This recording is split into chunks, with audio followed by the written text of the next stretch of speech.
101 American English Idioms. Understanding and speaking English like an American.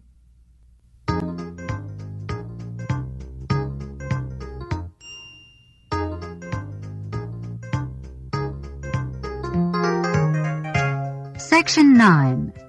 You don't say.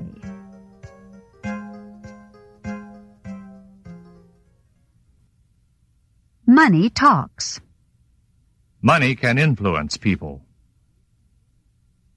We've been waiting for 3 months to get delivery on our car, and people who put in their order after us have already gotten theirs.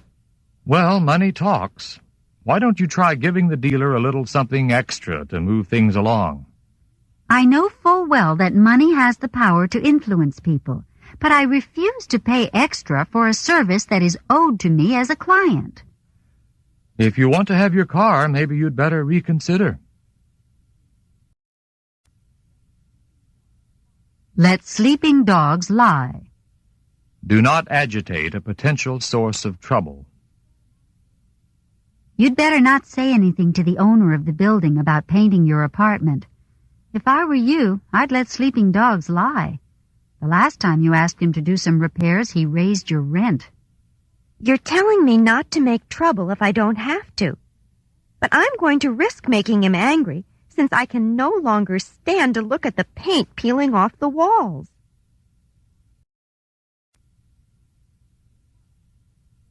Shape up or ship out. Behave properly or leave. Al had been constantly reprimanded for being negligent on the job.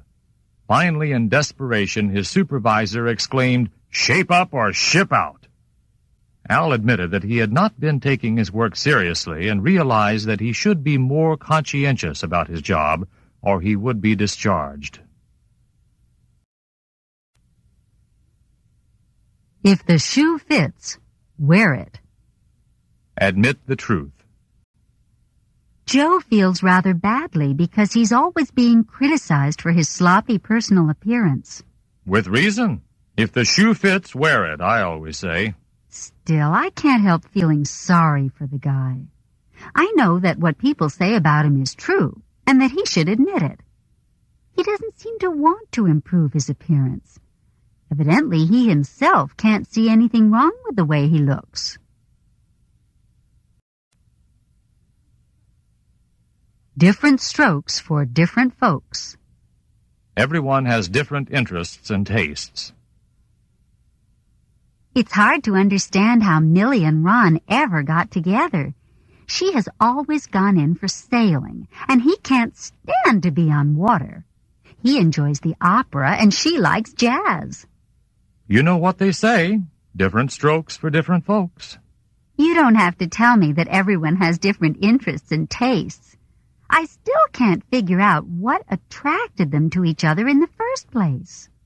Haven't you heard that opposites attract?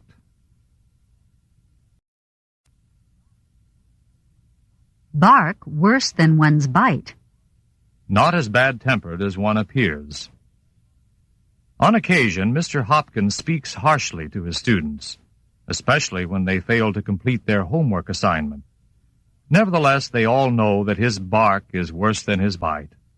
He threatens to keep them after school and to inform their parents, but he's not really as bad-tempered as he appears.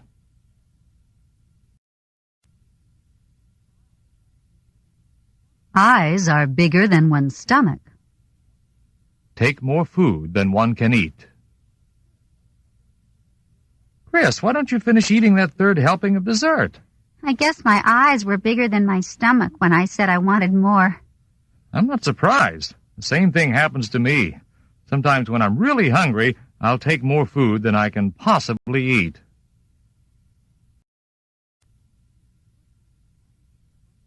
Put one's money where one's mouth is. Follow through with a stated intention. You've been promising to take us to Disneyland for the past 2 years. Since the kids are free, how about putting your money where your mouth is? You don't have to remind me. I have every intention of doing exactly what I said I'd do. But you yourself know that in the past we have been unable to go because of other financial obligations. Things have eased up, and it looks like we'll be able to go this year. The early bird catches the worm. Arriving early gives one an advantage. Mark, the lines for the rock festival are going to be miles long. If you expect to get tickets for you and Marika, remember that old saying, the early bird catches the worm? I guess you're right. Marika is looking forward to the concert, and I'd hate to disappoint her. I'll get up real early to get a place at the head of the line. That way I'll get the tickets I want, for sure.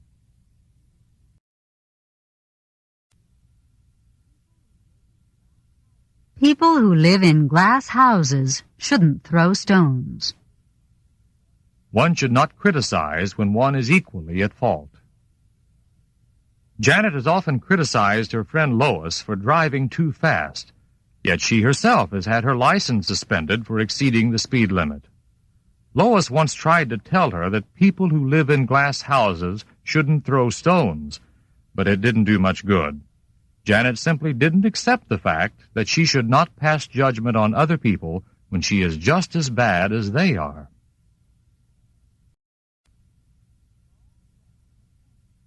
All's well that ends well. A successful outcome is worth the effort. Hi, Benito. How are things going? Well, everything's okay now. Remember that teaching job for which I applied? Yes, I sure do. Well, I was finally hired, but I had a bit of a rough time before I got it. Between all that paperwork and all those interviews, I'm all worn out. Thank goodness it's all over. Great. All's well that ends well. After all that you went through, I'm happy to hear that things finally turned out satisfactorily for you. Yes, I'm happy too. It was really worth the effort.